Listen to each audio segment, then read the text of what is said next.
बाद हम लोग फर्दर बात करते हैं एंगलर प्रांटल के क्लासिफिकेशन सिस्टम में। तो एंगलर प्रांटल ने, जैसे कि हम लोग जानते हैं, वो फाइलोजेनेटिक सिस्टम दिए थे, यानी कि बेस्ड ऑन इवोल्यूशनरी प्रोसेसेस, यानी कि गड़े हुए मुर्दे उखाड़ना। वो किसका काम था? एंगलर और प्रांटल का।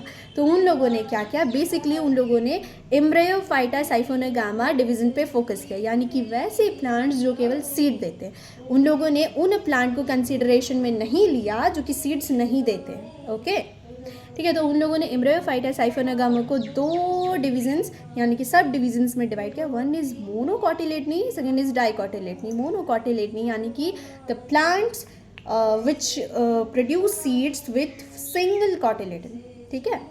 अब उसके अंदर हम लोग पाते हैं 11 सीरीज एंड 45 फैमिलीज मोनोकॉटिलेडनी के अंदर। अब आते हैं डाइकॉटिलेडनी। तो डाइकॉटिलेडनी जो सब डिवीजन था, उन्हें उन लोगों ने फर्दर डिवाइड किया दो सब क्लासेस में। One sub class is your आर्कीक्लेमाइडी।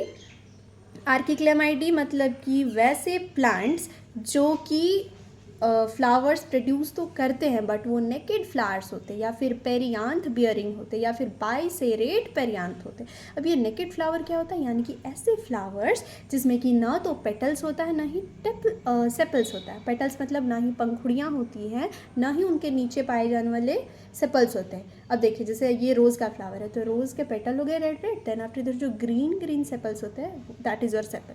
तो ये दोनों में से दोनों एब्सेंट रहते हैं, ठीक है। और या फिर अगर प्रेजेंट भी रहेंगे तो वो पेरियांथ लाइक होंगे। पेरियांथ यानी कि सेपल्स और पेटल्स दोनों फ्यूज्ड, जैसे कि लिलीज होती है ना, उसमें पिंक लिलीज के अंदर आप देखोगे पर्पलिश सेपल फ्यूज्ड पाए जाते हैं। तो दैट इज़ योर सिंगल, यानी कि पेरियांथ बियरिंग उसे कहते हैं। तो लिलीज एंड ये सारे। फिर हो गया आपका केवड़ा का फ्लावर। तो ये ऐसे फ्लावर है, ठीक है। तो ये जो थे, ये आपका आ गए मोनोकॉटिलेडन्स में। ये स्टार्ट होता है आपका सीरीज वर्टिसिलाटी से एंड एंड होता है अम्बेली फ्लोरी से। फर्स्ट फैमिली इसका कैसुरेंसी है और लास्ट फैमिली कॉर्नासी है, ठीक है। ये अभी याद होने से रहा, so don't remember that, just remember up to 11 series in 45 families. Yes yes yes. I was talking about archichlamydeae, no archichlamydeae. हाँ, तो उसमें तो आपका 33 सीरीज एंड 99 फैमिलीज है। उसके बाद हम लोग आते हैं डाइकॉटिलेडनी के अंदर आपका जो सेकेंड सब क्लास है उसकी बात करते हैं। सेकेंड सब क्लास का नाम है मेटाक्लेमाइडी। मेटाक्लेमाइडी में क्या होता है? मेटाक्लेमाइडी में होता है कि जो पेटल्स होते हैं वो आपके फ्यूज्ड रहते हैं, यानी कि गेमोपेटलस होते हैं। गेमोपेटलस जितने भी प्लांट्स होंगे वो आपके सारे के सारे मेटाक्लेमाइडी सब क्लास में आ जाएंगे, ठीक है। और इसमें आता है, मेटाक्लेमाइडी में आपका आता है 11 सीरीज एंड 56 फैमिलीज। तो फिर से एक बार रिमेंबर यानी कि रिकैप कर लेते हैं। देखिए, ये है आपका एम्ब्रियोफाइटा साइफोनोगामी, ठीक है। वो नीचे जाता है दो sub divisions. One sub division is your monocotyledonae, जिसमें कि 11 series 45 families. Then after dicotyledonae further two sub classes. One sub class is your archichlamydeae, जिसमें कि 33 सीरीज 99 फैमिलीज। और इधर मेटाक्लेमाइडी में आपका 11 सीरीज एंड 56 फैमिलीज। खत्म हो गया यहाँ पे आपका एंगलर प्रांटल का क्लासिफिकेशन। अब आते हैं मेरिट्स के ऊपर, ठीक है, कि इसके मेरिट्स क्या थे। तो ये इसका फर्स्ट मेरिट्स ये होता है कि जो ये क्लासिफिकेशन सिस्टम था ये बेस्ड था up to phylogenetic relationships of the plants. First. Second, it is widely accepted throughout the world. Third, there is proper distinction of orders and families. Order और फैमिली में अलग अलग group में उन लोगों ने कैटेगराइज कर दिया था। तो यहाँ से प्लांट किंगडम को क्लासीफाई करना बहुत ही एक अंडरस्टैंडेबल फॉर्म में आ चुका था। अब आते हैं डीमेरिट्स में। अब डीमेरिट्स क्या हुए कि ये इन लोगों ने फाइलोजेनी का यूज़ करके कन्फ्यूज़न को इंक्रीज कर दिया, दैट इज़ ऑल। और monocots are kept before dicots, जबकि अगर हम लोग इवोल्यूशनरी बेसिस पे देखें तो डाइकॉट्स के बाद मोनोकॉट्स आते हैं। उसके बाद थे थर्ड, देखिए,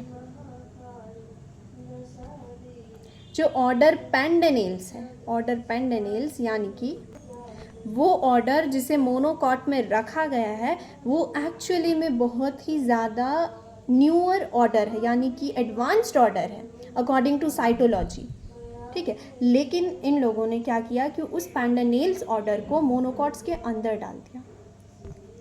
एक तो गलती इन लोगों ने ये करी कि मोनोकॉट्स को प्रिमिटिव बताते हैं, और ऊपर से जो अगर आप मोनोकॉट्स को प्रिमिटिव कंसिडर कर रहे हो तो उसके अंदर आप एडवांस्ड ऑर्डर पेंडेनेल्स को कैसे घुसा सकते हैं, but they did it, so that was another mistake. और उसके बाद the order Ranales in dicots according to Engler Prantl is advanced and considered to the most primitive of all angiosperms.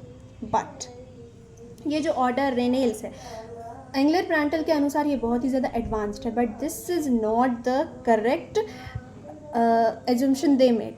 वो order रेनेल्स एक प्रिमिटिव टाइप का order है।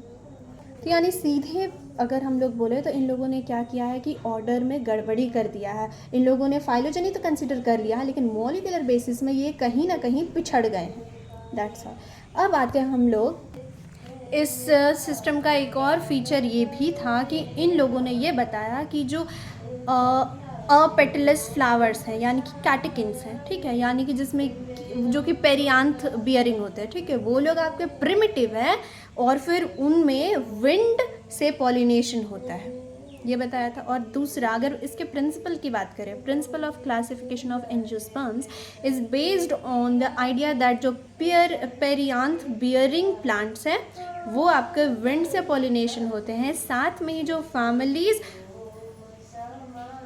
जिसमें कि petals नहीं होते हैं और जिसमें कि पेरियांथ होते हैं या फिर बाइसेरेट पेरियांथ होते हैं। बाइसेरेट पेरियांथ मतलब कि एक आपका सेपल का रो, दूसरा आपका पेटल का रो, बस एक ही रो रहेगा पेटल का। रोज़ की तरह 1 2 3 4 5 नहीं रहेगा, उसमें केवल एक रहेगा, जैसे कि ऑर्चिड्स में देखे जाते हैं, ठीक है।